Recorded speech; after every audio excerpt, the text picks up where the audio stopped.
Welcome, class, to Robin Hood, our second part for this week.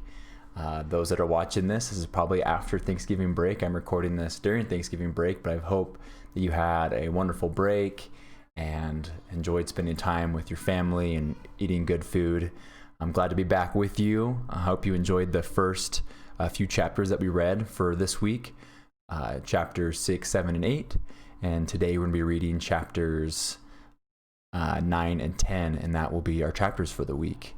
So with that being said, let's review what we kind of left off on, right? The things that we read and learned about. What did we learn about in the last few chapters? Who did Robin Hood meet? And what big thing did they do in the last chapter that was really awesome? Well, in chapter 7, we met Friar Tuck, and again, Robin Hood, being the man who he was, was kind of prideful and wanted to fight Friar Tuck before asking what his name was, and they ended up fighting, and then they ended up realizing that they wanted to meet each other, and Friar Tuck ended up joining the band of Robin Hood's merry men. And the next chapter, Friar Tuck ends up doing, helping out with what they ended up with their little scheme that they put together, right? They find out that Alan Adale wanted to marry this lady, and but she was supposed to marry this old knight, but Robin Hood wanted true love to survive, and so they ended up breaking up the wedding and providing a way for Alan to marry his love. And so that's what we left off with. And so we're going to jump into chapter 9. All right. Okay, so let's do this.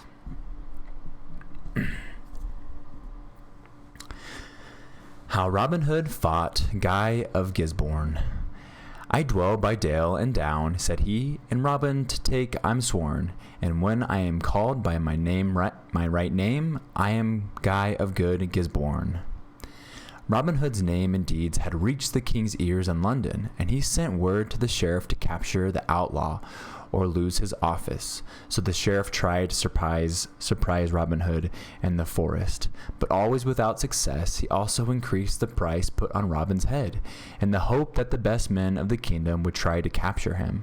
There was a certain Guy of Gisborne, a higher knight of the king's army, who heard of Robin and of the price on his head. Sir Guy was one of the best men with a bow or sword in all the king's service, but his heart was black and treacherous.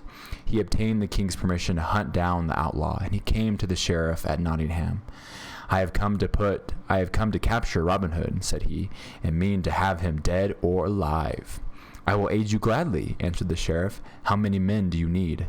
None, replied Sir Guy. I must go alone, but you hold your men in readiness at Barnesdale. And when you hear a blast from this silver bugle, come quickly, for I shall have the sly Robin within my clutches. It shall be done, said the sheriff, and he gave such orders, and Guy of Gisborne left Nottingham in disguise. Now, as it happened, Robin Hood and Little John had come near having a quarrel that morning, because both had seen a curious-looking fellow, and each wanted to challenge him alone. But Robin would not give way to his lieutenant, and approached the curious-looking stranger himself. He seemed to be a three-legged creature at first sight, but on coming nearer, Robin saw that it was really nothing but a poorly clad man, who had covered up his rags with the sun-dried skin of a horse, complete with the head, tail, and mane. The skin of the head made a helmet, while the tail gave the odd three-legged appearance. Good morning, said Robin cheerily. By the bow you bear in your hand, I reckon that you should be a good archer. Fairly good, said the stranger, but it's not archery that I am thinking of this morning. I have lost my way. I could have believed it was your wits you'd lost, thought Robin, smiling. Then aloud he said, I'll lead you through the woods, and you will tell me your business. Who are you to ask me my business? Asked the other roughly. I am one of the king's rangers, replied Robin, set here to guard his deer. "Since you are a ranger, I must demand your service," returned the stranger. "I am on the king's business and seek an outlaw called Robin Hood. Are you one of his men?" eyeing him keenly. "Nay, God forbid," said Robin. "But what want you with him?" "That is another tale, but I'd rather meet with that proud outlaw than 40 pounds of the king's money." Robin now understood the stranger's intentions. "Come with me, good sir," said he, "and perhaps a little later in the day I can show you Robin's hideaways. Meanwhile, let us try our mastery at shooting arrows." The other agreed, and they cut down 2 willow branches and set them up at a distance of 60 yards. "The first shot to you," said Robin. "No," said the other, "I will follow you." So Robin stepped forward and carelessly sent his shaft whizzing toward the wand, missing it by just an inch. The stranger in the horsehide followed with more care, yet missed by a wider margin. On the second round, the stranger led off and landed neatly within the small garland at the top of the target, but Robin shot far better and split the branch itself clean down the middle. "A blessing on you," shouted Horsehide. "I never saw such a shooting as that. You may be better than Robin Hood himself, but you have not yet told me your name." "I must keep it secret till you have told me your own," said Robin. "I am proud to tell it," said the other. "I am sworn to take bold Robin, and I would tell him to his face, if he were not so great a coward.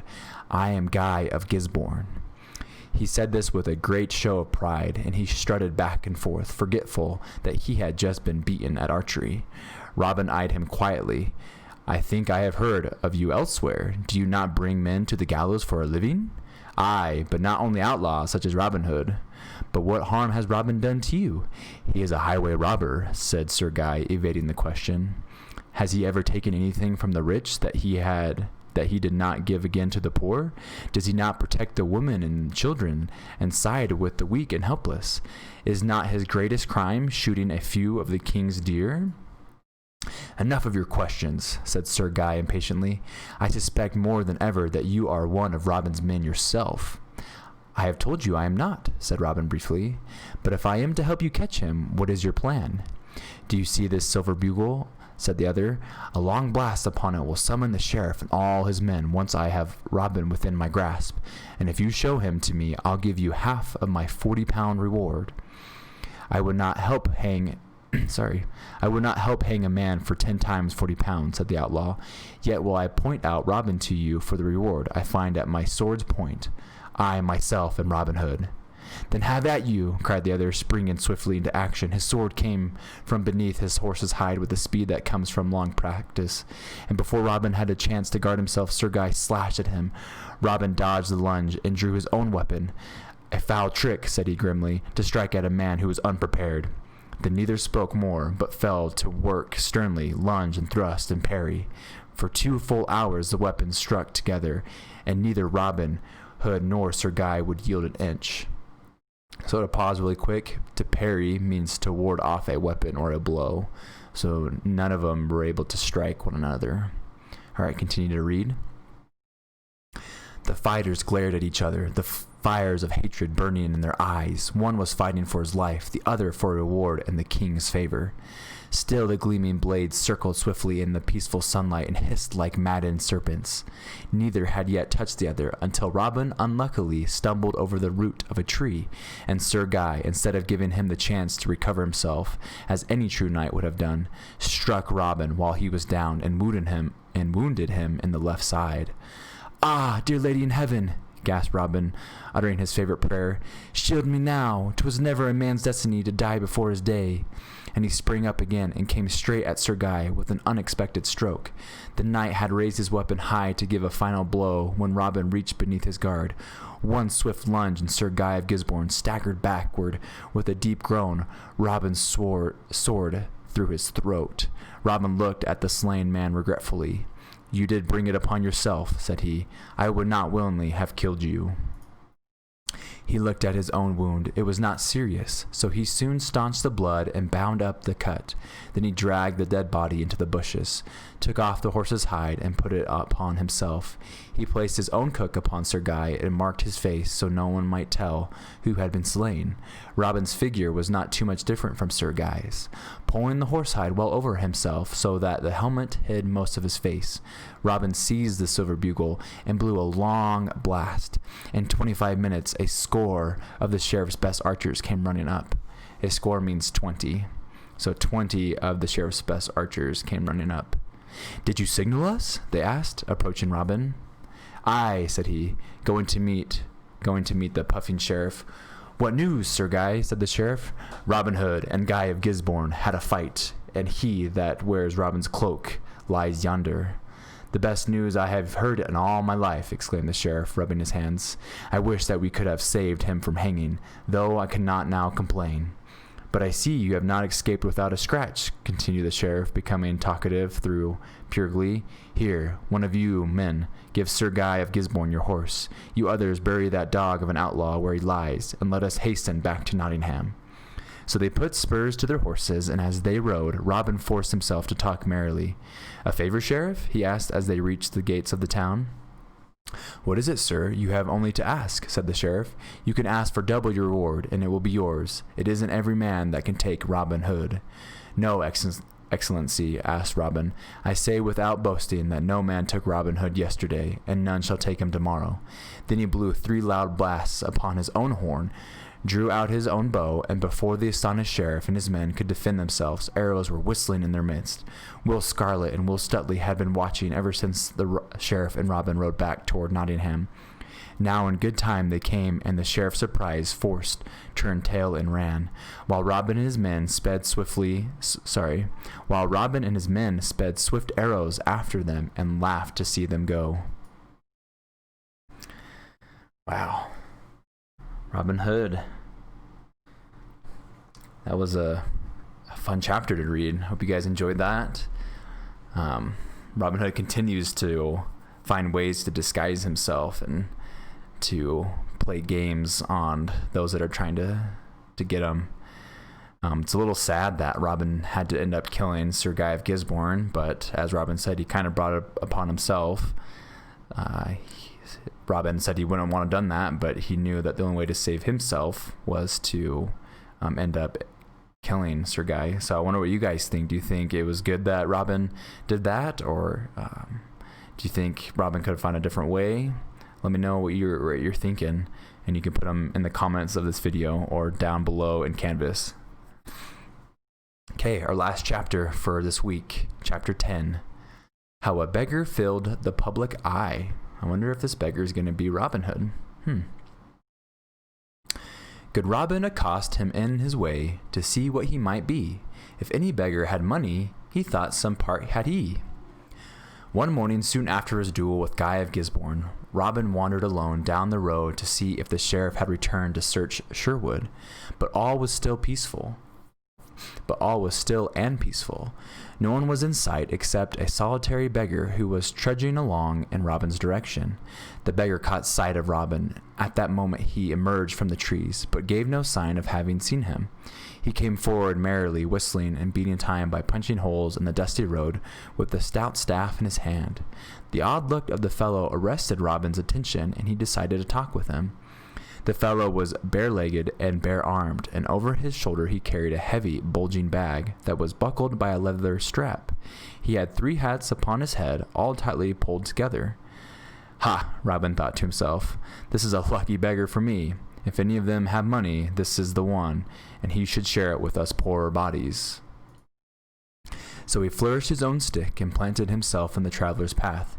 "Dear fellow," said he, "where do you go so fast? Tarry, for I wish to speak with you." The beggar made as though he had not heard him, and kept straight on his way. "Tarry, I said." "Say," said Robin again, "for there's a way to make folks obey." "Nay, 'tis not so," answered the beggar, speaking for the first time. "I obey no man in all England, not even the king himself. Let me pass on my way, for 'tis growing late, and I have still far to go before I can care for my stomach's good." "Now by my faith," said Robin, once more getting in front of the beggar. "I see that you do not lack for good food, while I go hungry. Therefore you must lend me some of your money till we meet again, so that I may eat at the nearest tavern." "I have no money to lend," said the beggar crossly. "You are as young a man as I, and as well able to earn a supper. So go your way, and I'll go mine. If you wait to get anything out of me, you'll go hungry for the next 12 months. "Not while I have a stout stick to whack your bones," cried Robin. "Stand and deliver, I say, or I'll dust your shirt for you. And if that will not teach you manners, then we'll see what a broad arrow can do with a beggar's skin." The beggar smiled and answered boast with boast. "Come on with your staff, fellow. I care no more if then for a putting stick, and as for your pretty bow, that for it."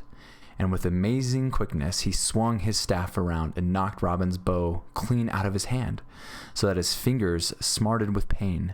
Robin danced and tried to bring his own staff into action, but the beggar never gave him a chance. Biff, whack came the staff, hitting him soundly and beating down his guard. There were but two things to do, either stand there and take a sound drubbing, or make a hasty retreat. Robin wisely chose the latter and scurried back into the wood, blowing his horn as he went. "For shame!" jeered the beggar after him. "What is your haste? We had just begun. Stay and take your money, or you will never be able to pay your reckoning at the tavern."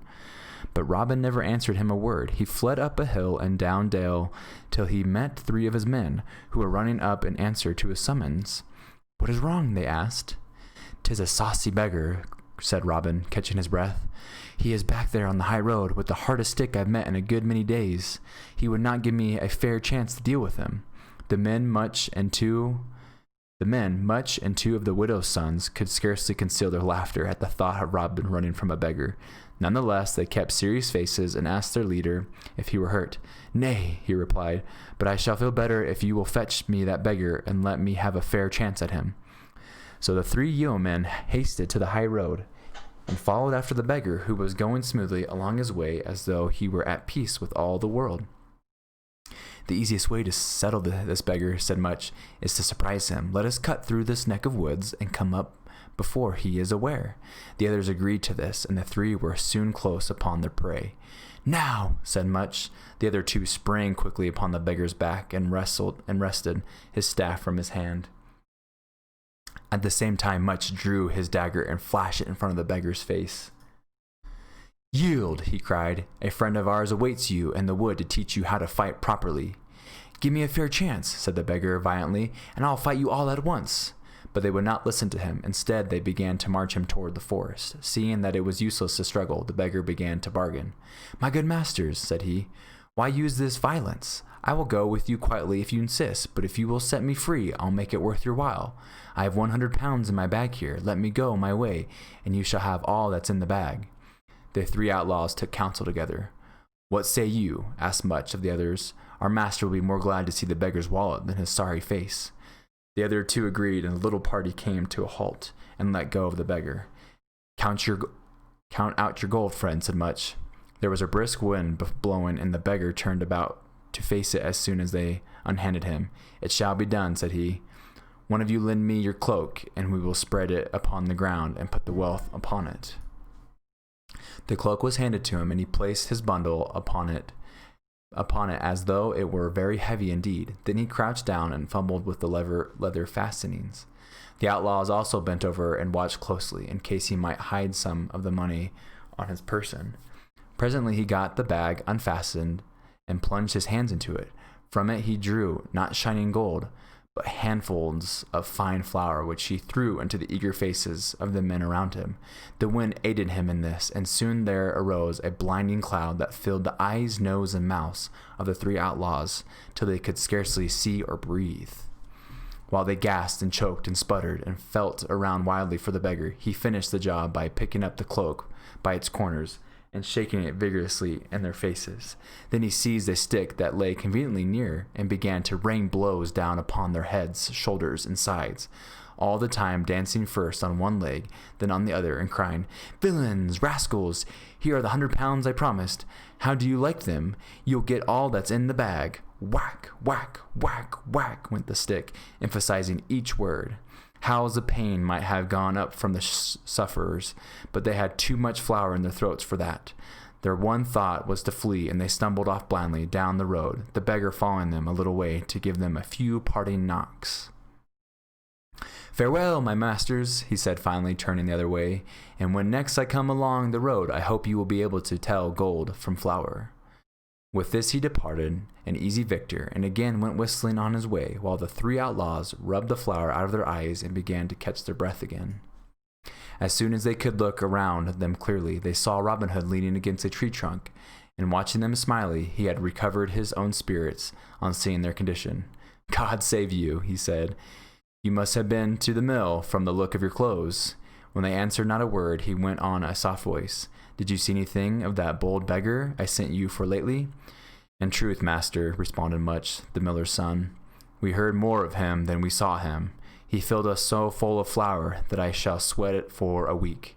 I was born in a mill and had the smell of flour in my nostrils from my first birthday, and yet never before did I see such a quantity of the stuff in so small a space." He sneezed violently. "How was that?" asked Robin. "Why, when we laid hold of the beggar as you offered, he offered to pay for his freedom out of the bag he carried upon his back." "The same that I wanted," said Robin, as if to himself. "So we agreed," went on Much, and spread a cloak down, and he opened his bag, and instantly a great cloud of flour filled the air so that we could neither see nor breathe. And in the midst of this cloud he vanished like a wizard, but not before he left certain black and blue spots to be remembered by. "I see," Robin commented. "He was in league with the devil," said one of the widow's sons, rubbing himself. Then Robin laughed outright. "Four bold outlaws put to shame by a sorry beggar," cried he. "I can laugh at you, my men, for I am in the same boat with you. But it would never do to have this tale get about even in the greenwood. How would we not hold our own with the odds in our favor? So let us have this little laugh all to ourselves, and no one else need to be the wiser." The others saw the point of this, and none of the four ever told of the adventure. But the beggar must have boasted of it at the next tavern, or a little bird perched among the branches of a neighboring oak must have sung it, for it got around, as such tales will, and was told about in a jesting ballad, which the four outlaws did not like to hear. Oh, that's probably, I think it's the first story where Robin or his outlaws were outwitted and beat the beggar. I wonder if we'll meet him again. But that is it. That is our our lesson for today.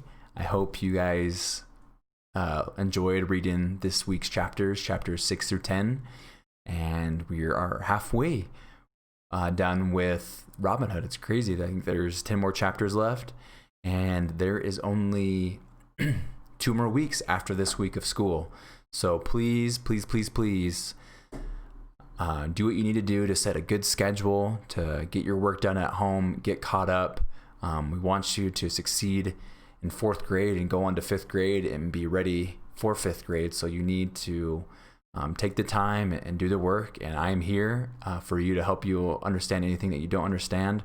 That's why I'm doing these recording lessons, so I can meet with you guys one-on-one, and some of you guys are taking me up with that. Most of it is with math, which is totally fine. I can understand math being a little difficult to understand at home.